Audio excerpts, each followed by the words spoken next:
Bismillahirrahmanirrahim. Assalamualaikum warahmatullahi wabarakatuh.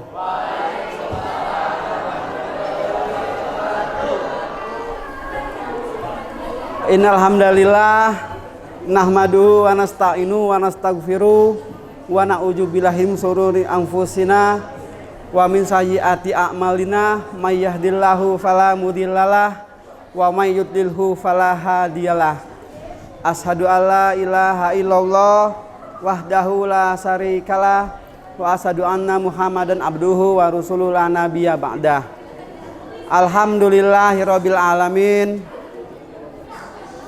Kita panjatkan puji dan syukur hanya kepada Allah Subhanahu wa taala yang maha menghidupkan dan juga yang maha mematikan semua yang ada di muka bumi ini.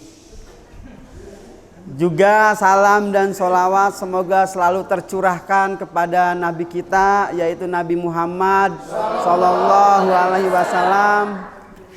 Juga semoga selalu tercurahkan kepada keluarga beliau, sahabat-sahabat beliau, dan juga kepada seluruh pengikutnya. Mohon izin bicara ini Pak Guru saya, Pak Ustadz Datri, Ibu Ustazah Neng Warko, Habib Dani, Bu Ustazah Neng Lina. Mohon izin dengan hormat. Alhamdulillah jamaah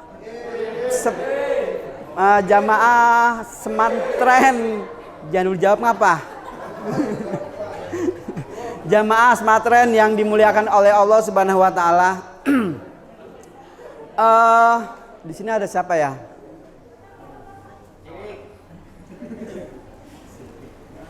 Baim deh, Baim. Pernah ngalamin kamu di interview belum? Harita, pengalaman kamu ketika di interview kalau mau praktirin gimana? Ya, persiapan. Terus? Terus?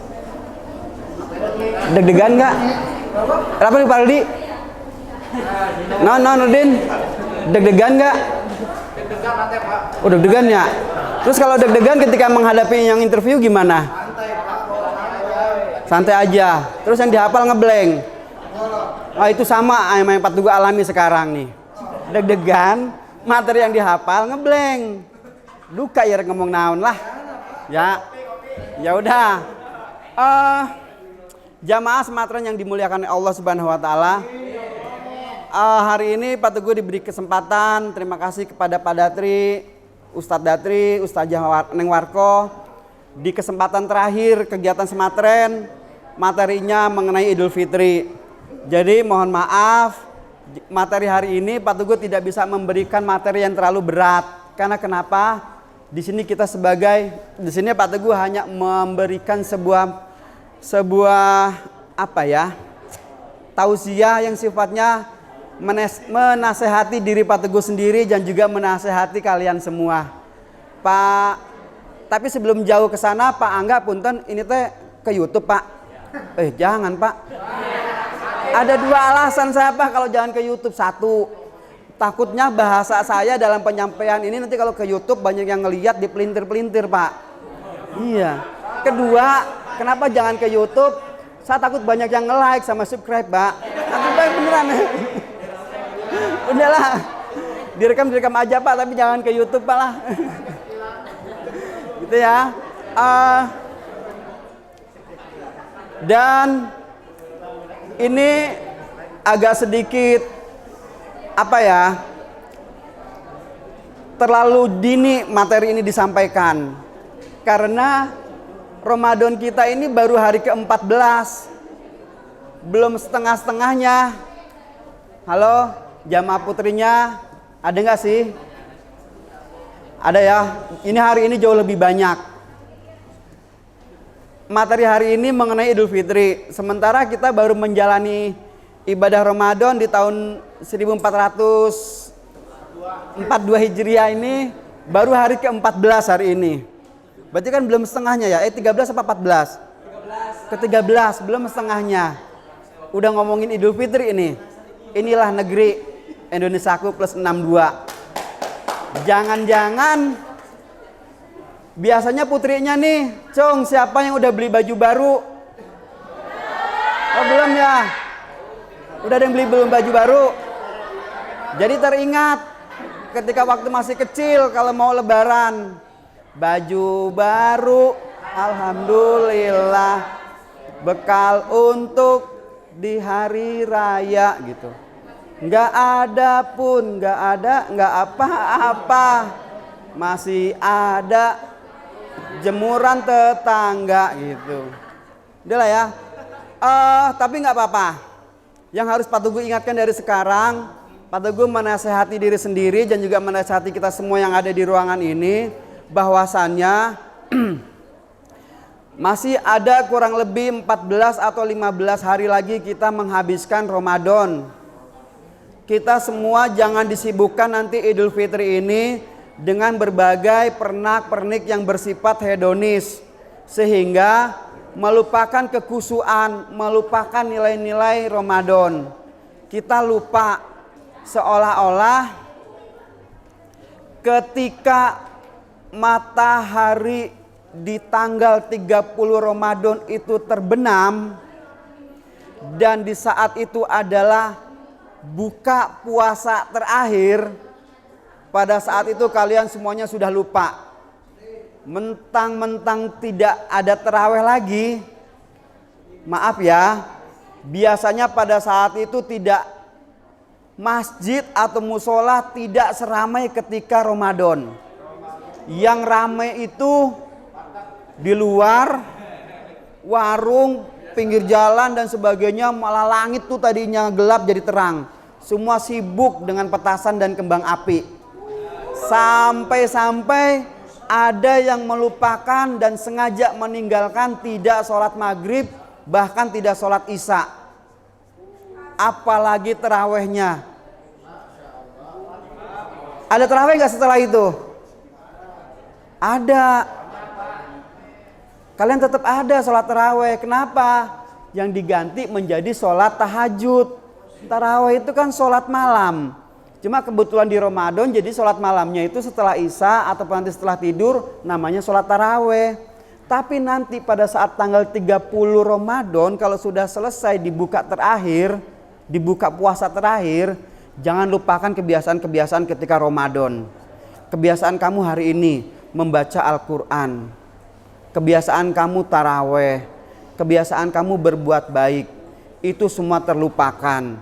Padahal ya, kalau beberapa ulama atau para penceramah menyampaikan pada saat inilah, di bulan inilah bulan yang penuh dengan diobral kebaikan dan diobral pahala oleh Allah Subhanahu wa taala. Ya. Kegiatan yang sunnah pun nanti pahalanya bisa seperti wajib, apalagi yang wajib.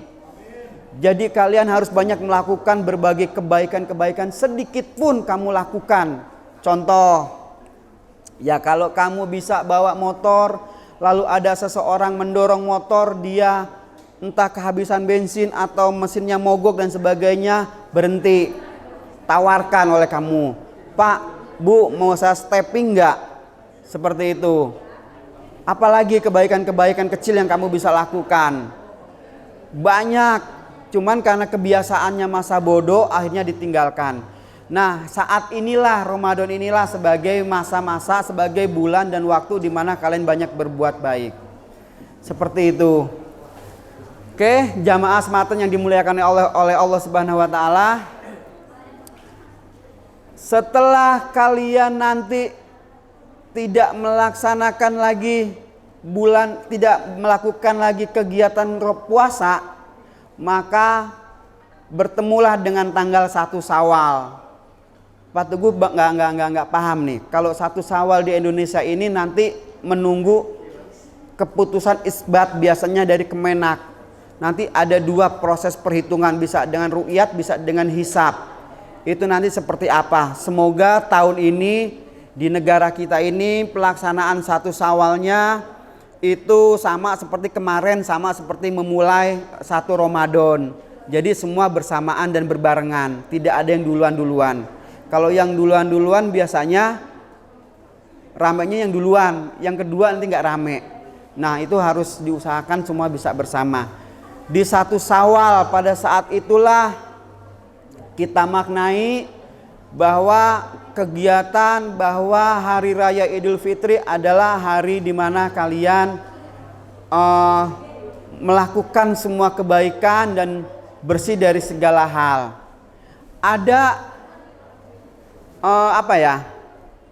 Pak Teguh nggak masuk nih, nggak mau masuk dalam bahasa, dalam teori Idul Fitri yang misalnya sunahnya sholat dan sebagainya, itu nanti ada ahli-ahlinya, karena Pak Teguh nggak sampai ke situ dan ilmunya masih sangat jauh banget. Paling tidak hal-hal yang biasa ketika kita lakukan adalah kalian disunahkan ketika tanggal 1 Syawal untuk melaksanakan sholat Idul Fitri harus disunahkan harus makan terlebih dahulu. Jangan ada yang tidak makan, ya. Jadi kalian harus makan sebelum berangkat sholat, seperti itu. Nah, karena kenapa? Karena sudah tidak boleh lagi puasa. Haram kalau pada saat itu ada yang berpuasa, diharamkan. Seperti itu. Dan kalian lakukan kegiatan-kegiatan positif di saat Idul Fitri, salah satunya adalah bermaaf-maafan, melakukan silaturahmi. Kepada siapa dulu? Kepada siapa ya? Yang pertama kali kalian harus melakukan silaturahmi dan minta maaf kepada orang tua. Jadi baik kalian merasa tidak bersalah ataupun bersalah, tetap minta maaf sama orang tua. Tapi tidak ada anak yang tidak punya salah sama orang tua, itu pasti ada, ya. Dan banyak, nggak terhitung. Seperti itu. Nah, setelah itu kalian bermaaf-maafan kepada kerabat-kerabatnya, kepada rekan-rekannya dan seterusnya. Maknai bahwa Idul Fitri ini kalian kembali ke fitrahnya, suci, bersih, dan tidak ada noda sedikit pun. Bagaimana dengan kebiasaan-kebiasaan kalian yang pada saat ini mudik? Agenda nasional itu adalah mudik. Pak Teguh bersyukur, alhamdulillah hari ini pemerintah mengeluarkan kebijakan dilarang mudik. Boro-boro manusia bisa mudik, tikus aja nggak bisa mudik. Soalnya jalan tikus semua udah ditutup sama polisi. Apalagi manusia, udah nggak ada yang bisa mudik. Pak Teguh bersyukur nggak bisa mudik. Karena kenapa? Kalau mudik itu dikhawatirkan banyak orang yang mudik tapi akhirnya tidak puasa. Padahal mah mudiknya mudik lokal. Misalnya ya Tibabakan Madang mudik ka Cisarua, ima orang tuanya di Cisarua, di Megamendung alasan capek akhirnya makan, minum, buka katanya dalam safar gitu, perjalanan. Padahal nggak bisa seperti itu. Seperti itu ya. Dan cenderung juga tidak melaksanakan sholat orang-orang yang mudik itu. Takutnya seperti itu. Karena kenapa? Seharian di jalanan. Mungkin ada lah ya yang di jamak, yang dikosor. Tapi sebagian mereka karena pikirannya pulang ke rumah, akhirnya lupa dengan kegiatan-kegiatan ibadahnya pada saat itu. Nah, saat ini pemerintah melarang siapapun untuk tidak boleh mudik. Bahkan sudah sangat ketat kalau yang mudik mobilnya diputar balik, suruh balik lagi ke daerah asal. Harapan Pak Teguh dan sekolah kepada kalian semua, mungkin ya anak-anakku semua, hari ini kita nggak tahu, Pak Teguh juga nggak tahu. Hari ini mungkin bisa jadi ceramah yang bukan ceramah yang terakhir, ceramah yang kesekian kalinya, bisa jadi ceramah yang terakhir kali, kita nggak tahu, ya. Jadi maka perbaiki kualitas hidup kita semua. kita bersihkan diri kita semua. Jangan ada salah, jangan ada dosa, jangan ada dendam, dan jangan mengecewakan orang lain, apalagi orang tua. Kita nggak tahu, setiap kita pasti akan meninggal, ya. Tidak dimanapun, tidak di usia berapapun, tidak pada saat kondisi apapun, kita tidak tahu. Kalau Allah berkehendak, kita semua bisa meninggal. Hari ini bangsa kita juga sudah mengalami musibah yang cukup berat. Kapal selam tenggelam, gitu kan? Itu siapa yang tahu? Semuanya nggak ada yang tahu. Sehingga mari kesempatan Ramadan ini supaya lebih baik, karena kita nggak tahu bahwa siapa tahu Ramadan ini adalah Ramadan terakhir bagi kita semua. Terus, Pak, saya kan masih muda. Saya kan masih jauh, nggak tahu, belum tentu juga kan gitu. Jadi isi hari-hari selama Ramadan ini dengan kegiatan yang positif. Hal-hal yang terkait dengan ibadah jangan ditinggalkan. Dikurangi juga kalau bisa jangan. Justru harus semakin bertambah. Gitu ya. Dan anak-anakku semua yang hari ini datang di kegiatan Sematren, apa yang diinstruksikan oleh sekolah, kalian harus lihat harus lihat YouTube, harus pelajari, pahami dan sebagainya dari penceramah-penceramah sebelumnya, dari Pak Datri, dari Pak Ivan, dari Bu Warko.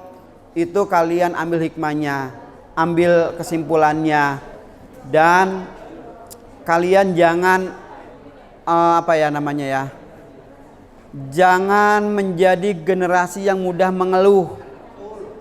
Kalian apalagi yang kelas 12 harus menjadi generasi yang siap dan tegap menghadapi masa depan. Jangan cengeng. Seperti itu.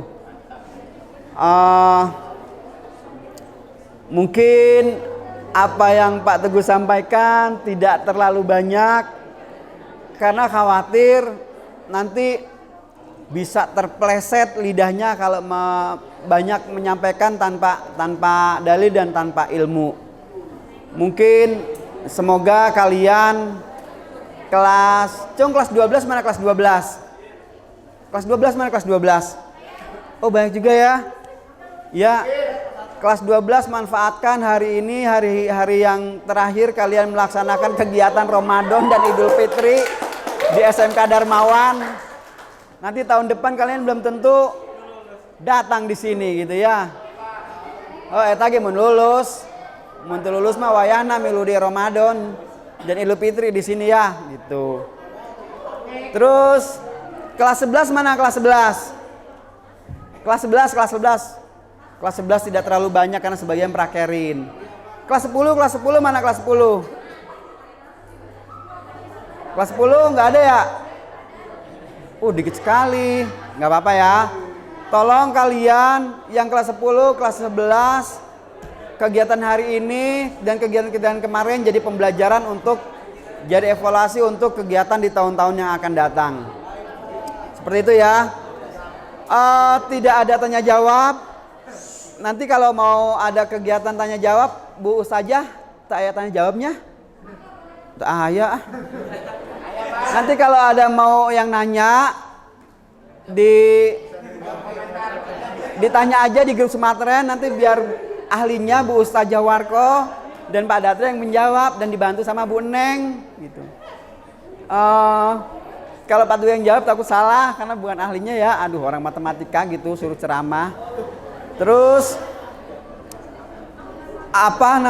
kalau yang sebelum Pak Teguh akhiri, yang baik dan yang betul-betulnya itu datangnya dari Allah Subhanahu wa taala, dan yang salahnya itu datangnya dari pribadi Pak Teguh sebagai yang menyampaikan materi dan sebagai makhluk yang doif, yang lemah. Wallahu a'lam bishawab. Wabillahi taufiq wa hidayah. Wassalamualaikum warahmatullahi wabarakatuh.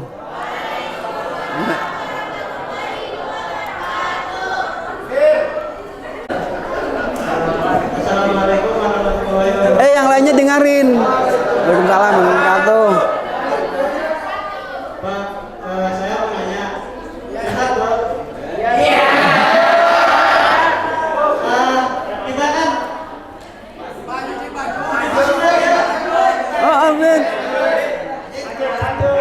sini Jit supaya masuk YouTube.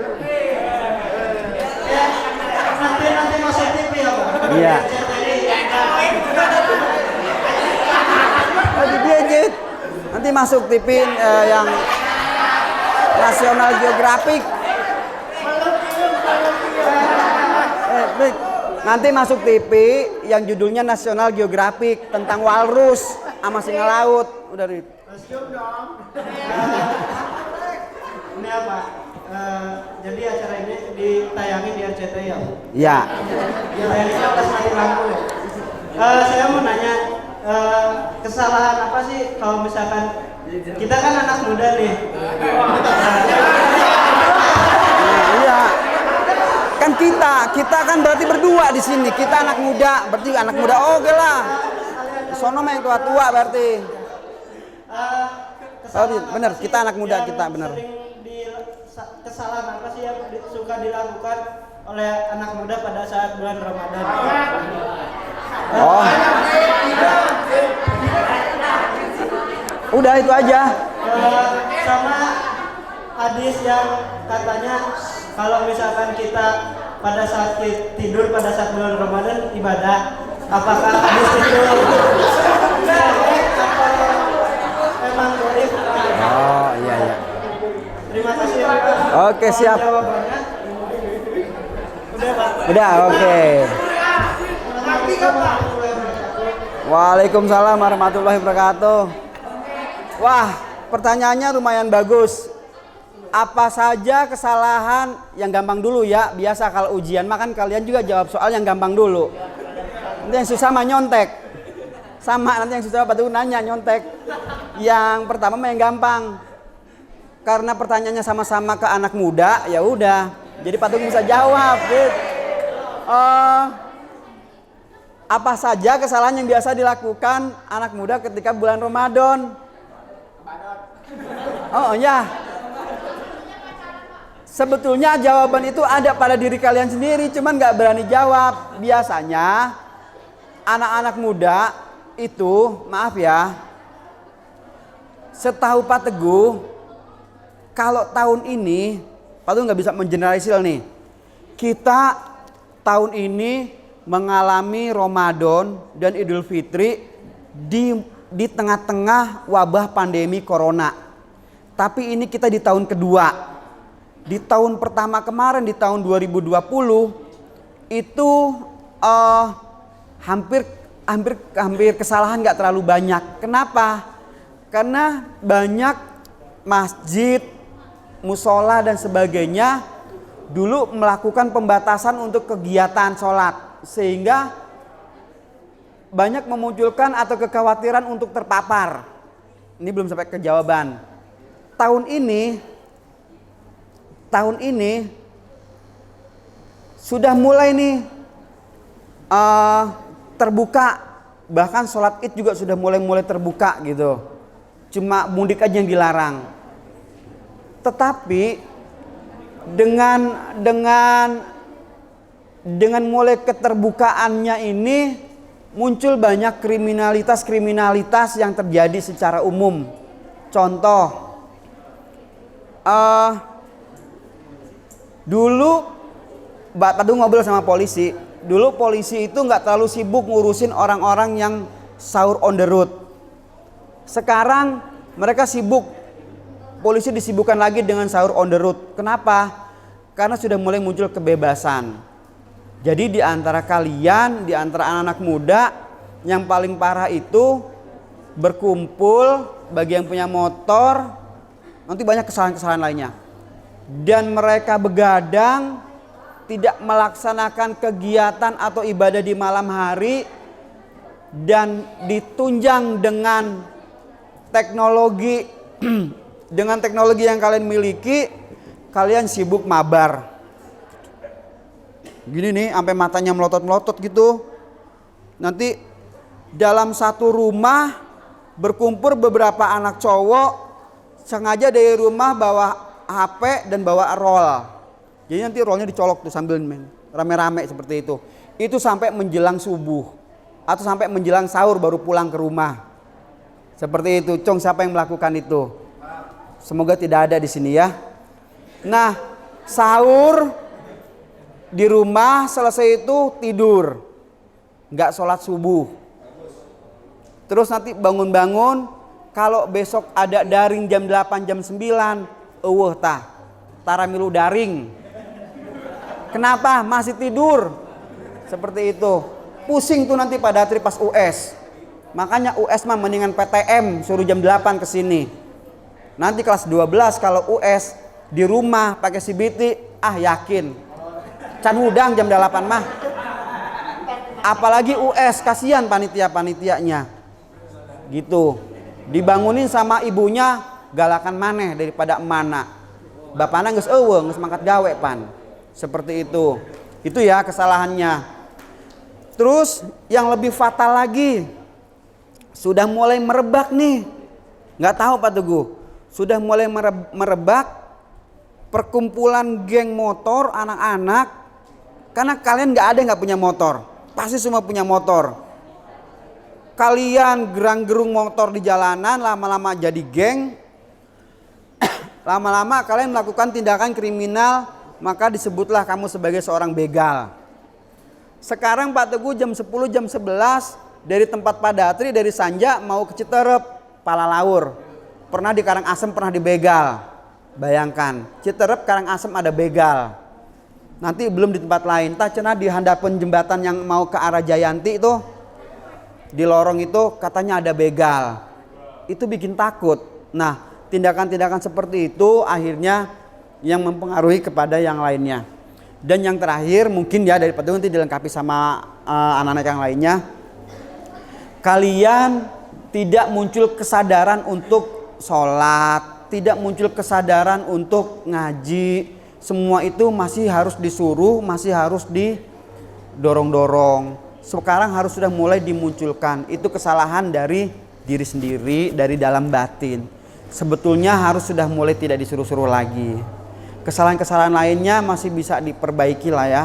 Contoh misalnya pacaran, udahlah nggak usah pacaran. Mikirin kerja aja dulu, mikirin ujian. Lulus mah nanti mau kemana kek? Bobogohan cantam tuh dinikah ya tak awena oge. Terus seperti itu. Dan pertanyaan kedua mungkin nanti dijawab sama Pak Datri atau Bu Ustazah Warko.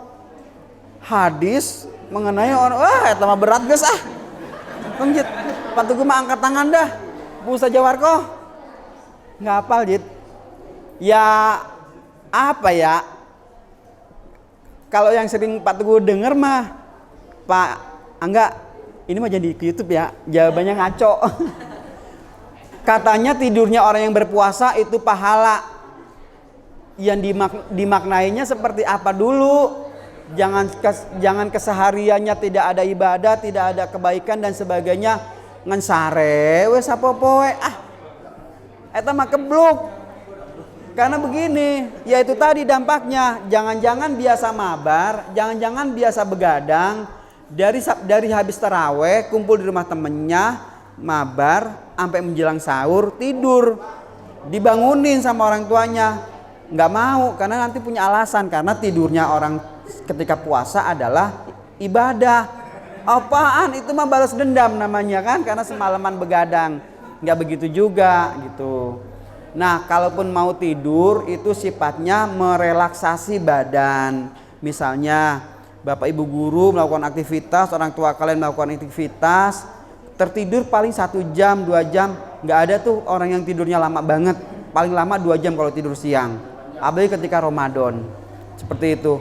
Kecuali kebluk ya mah. Kenapa? Karena dari semalaman begadang.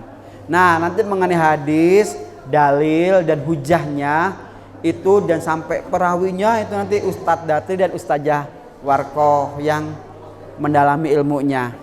Mungkin itu ya Jid ya, supaya semoga nggak puas deh dengan jawabannya. Soalnya Pak Teguh bukan yang memberikan kepuasan gitu. Jadi tanya nanti dilengkapi sama yang ahlinya. Udah sampai sini nggak ada lagi? Ada lagi sih. Nanya apa? Kasih mic apa bere saglas kopi? Puasanya. Micnya mana? Tuh. Mana?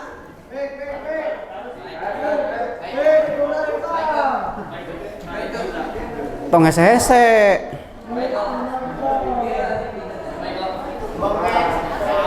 Yang nanya dapat door prize ya Bu Ustazah ya.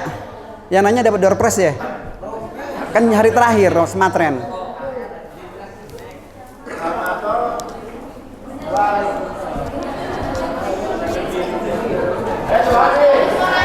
Mana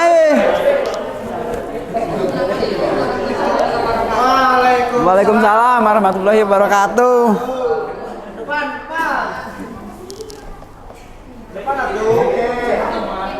Misalkan kita punya hutang puasa di tahun lalu, kemudian dibayar di tahun sekarang. Jadi Non sih. ada sebagian yang mengatakan puasa Wah, hese. dan ada yang mengatakan puasanya jadi double. Jadi yang lebih cepat yang mana? Non sih ulangnya tuh. Ulangnya jelas. Naon sih untuk adenge? Ya lagi. Jangan pada suara dong. Kalau misalkan yang kemarin puasa belum dibayar, ada utang, terus kan sekarang udah puasa lagi. Iya. Kita ada sebagian yang mengatakan bayarnya dengan puasa dan beras, dan ada sebagian yang mengatakan membayarnya dengan double puasa. Jadi kita lebih tepatnya yang mana? Berat banget ah. Pada tadi Bu saja itu mah surat Al-Baqarah lah mengenai fidyah. Jawab dah. Bu saja aja yang jawab. Pak dua. Itu mah ada dalilnya. Ada dalilnya, Bu.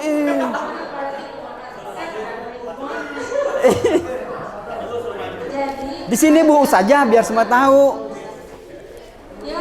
Abi asup YouTube. Punya hutang puasa ya. Misalkan bisa dibilang tiga hari puasa karena haid misalkan ya. Kemudian tidak sempat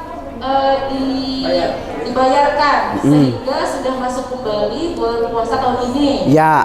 Sehingga yang hutang tersebut kan tertinggal berarti ya.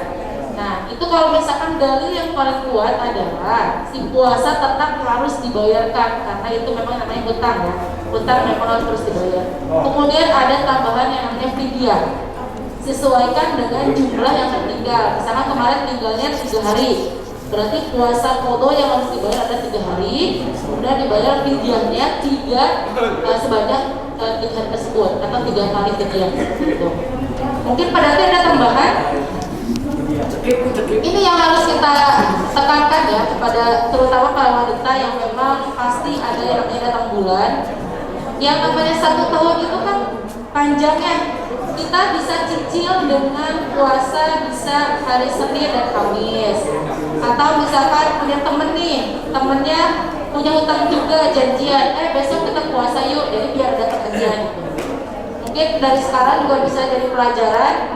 Dihitung nih sekarang udah tertinggal puasa berapa di tahun ini. Oh 5 nih, berarti nanti setelah lebaran bisa dicicil satu-satu dong. Yang penting jangan sampai terulang kembali sudah masuk bulan puasa tahun berikutnya masih ada hutang. Begitu mungkin ya. Pada ada tambahan mungkin Pak?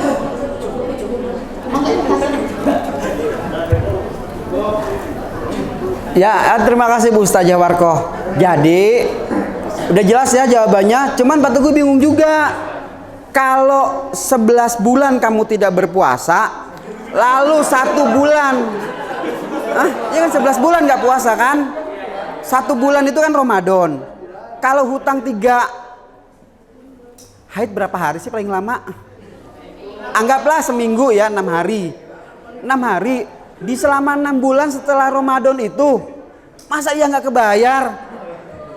Sabulan deh, ayeuna ya April, aya genep bulan.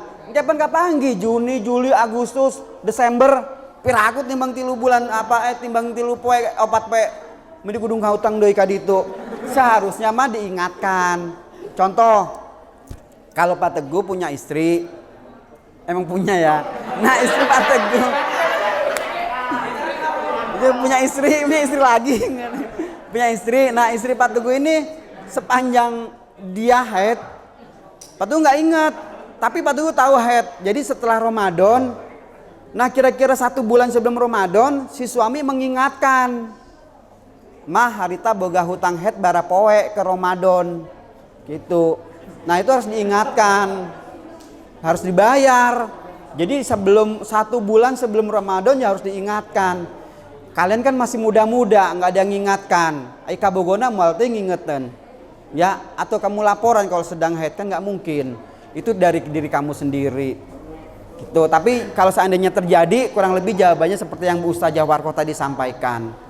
Hatur nuhun Bu Ustazah Warko, penjelasannya bisa menolong saya dari jawaban itu.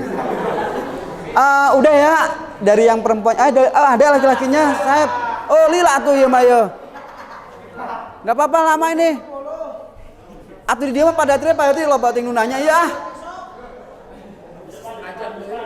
di depan.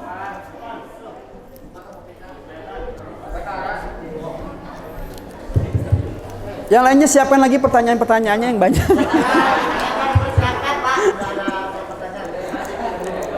Assalamualaikum warahmatullahi wabarakatuh.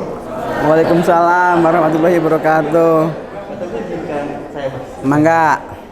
Saya bertanya, kan pintu surga ada 8 ya. Pintu surga yang ada 8 itu gimana sih caranya? Maksudnya ada pintu yang pertama itu namanya pintu apa? Saya bertanya yang saya baru tahu itu ada 2 ya. Yang pertama itu pintu surga, barang siapa yang suka berpuasa di bulan Ramadan, dia bisa masuk surga ke pintu yang ini. Namanya saya nggak tahu pintu surga apa. Terus yang kedua, pintu surga namanya orang yang suka rezekinya dikasih ke orang ataupun bersedekah, itu namanya surga apa? Ada 8. Penjelasannya. Iya. Ya, Udah. Assalamualaikum warahmatullahi wabarakatuh. Waalaikumsalam warahmatullahi wabarakatuh. Pertanyaannya mengenai pintu surga. Nih ya. Boroning pintu surga. Harita Pak Teguh ke mana namanya? Pak Teguh ke Royal Tulip. Baru masuk 1 lift. Itu nyasar-nyasar. Beneran, itu nyasar-nyasar. Karena bingung, banyak banget pintu, banyak banget lift. Akhirnya minta tolong, kalau pintu keluar kemana? Baru dikasih tahu, pintu keluar aja dikasih tahu. Apalagi pintu surga. Ya kalau sampai jumlahnya ada 8 atau ada 7, itu semua pasti ada dalilnya deh. Pasti ada apa namanya, sudah disiapkan oleh Allah Subhanahu wa taala. Cuman kalau detailnya seperti apa, tadi kan Bu Ustazah Warko sudah bantu jawab. Sekarang Ustadz Datri yang bantu jawab. Bisa salah orang ngejawabnya, pertanggungjawaban kayak di akhirat, kayak di alam kubur saya disiksa dengan jawaban yang salah. Dengan yang ahlinya. Mana tadi mic-nya?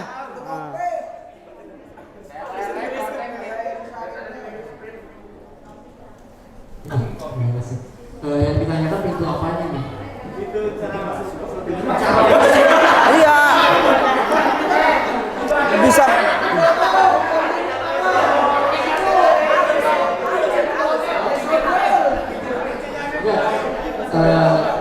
Pertanyaannya, nama pintu surganya apa? Atau tadi yang ditanyakan pintu untuk masuknya surga ketika bulan puasa? Iya, ada 8 pintu surga. Salah satunya ada babu doa, yaitu adalah pintunya sholat. Orang yang sholat senantiasa masuk surga. Kemudian ada babul iman, orang yang senantiasa menjaga keimanannya. Kemudian ada babu royan, pintu masuk orang yang berpuasa. Ada pintu lainnya, misalkan ada babu sodako, ada pintu surga untuk orang-orang yang bersodako. Nah kemudian ada surga-surga yang lainnya. Ada salah satunya yaitu surga Firdaus. Ada surga yang lainnya, nama-namanya insya Allah coba dicari aja di Google banyak.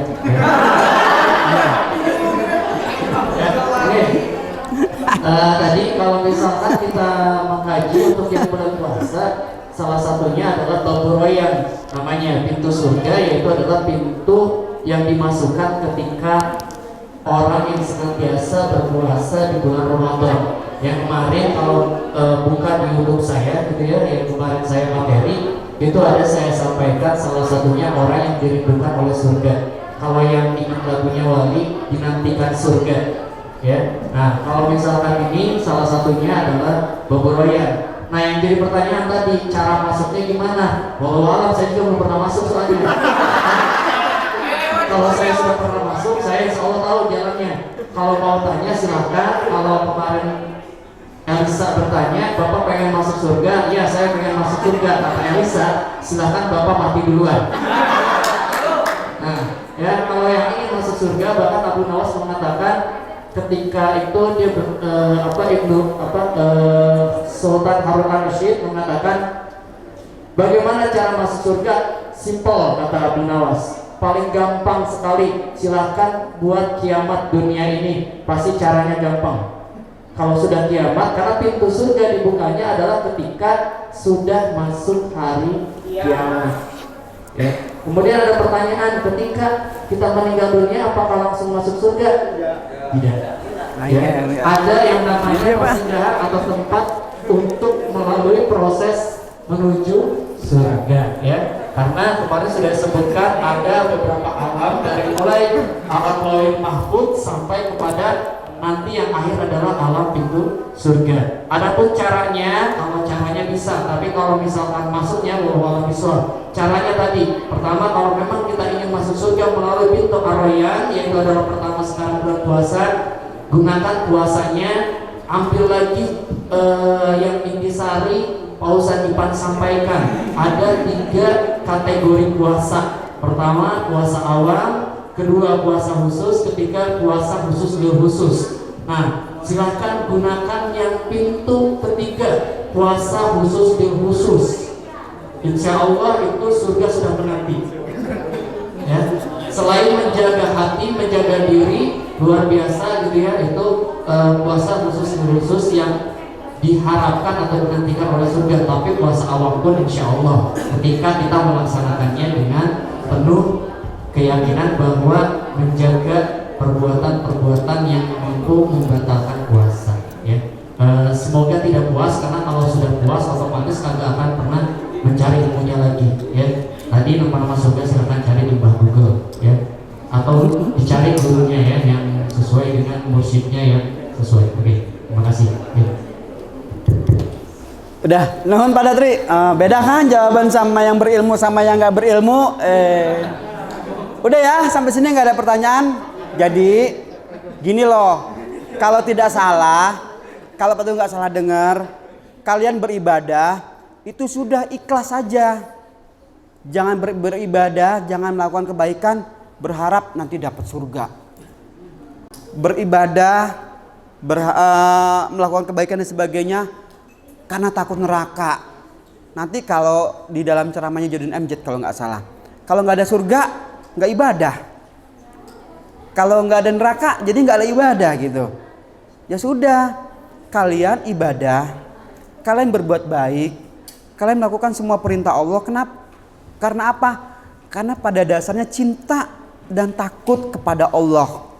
Jangan karena pengen masuk surga, jangan karena takut ada neraka gitu. Jadi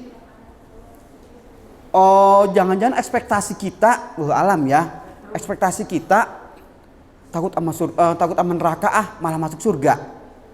Segala ibadah dilakukan berharap bisa masuk surga, malah masuk neraka lagi nanti. Wallahu alam, kita nggak tahu. Jadi ikhlas saja, jadi orang-orang yang mukhlisin aja gitu. Kalau nanti ibadah ikhlas, semua dijalankan hanya karena kita cinta sama Allah. Itu aja ya yang bisa Pak Teguh sampaikan. Pak Angga udah diakhiri aja. Jadi tidak ada lagi pertanyaan karena cukup banyak pertanyaannya. Nanti kalau yang masih mau nanya-nanya lagi, mangga dikirim ke grup Smartren aja lah. Terima kasih. Sekali lagi, kalian tetap semangat, jaga kesehatan. Closingnya adalah pesan dari Pak Angga sebagai Ketua Satgas. Kalian tetap gunakan masker, kecuali Pak Teguh ini sedang begini enggak. Terus cuci tangan dan kalian tetap menjaga jarak. Artinya gini, kalau kamu yakin teman sebelahnya itu tidak sakit, tidak ada masalah dengan kesehatannya, nggak masalah. Tapi kalau kamu tidak yakin bahwa dia sedang flu, sedang batuk dan sebagainya, kamu jaga jarak. Seperti itu. Dan pergaulan-pergaulan kalian di luar, tolong bisa memilah dan bisa memilih dengan siapa kalian bergaul. Cari teman yang bisa memotivasi kamu, cari teman yang bisa mengajak kamu untuk kebaikan dan bisa teman yang bisa menyeret kamu masuk ke dalam surga. Itu ya. Terima kasih. Wabillahi taufiq wal hidayah. Wassalamualaikum warahmatullahi wabarakatuh.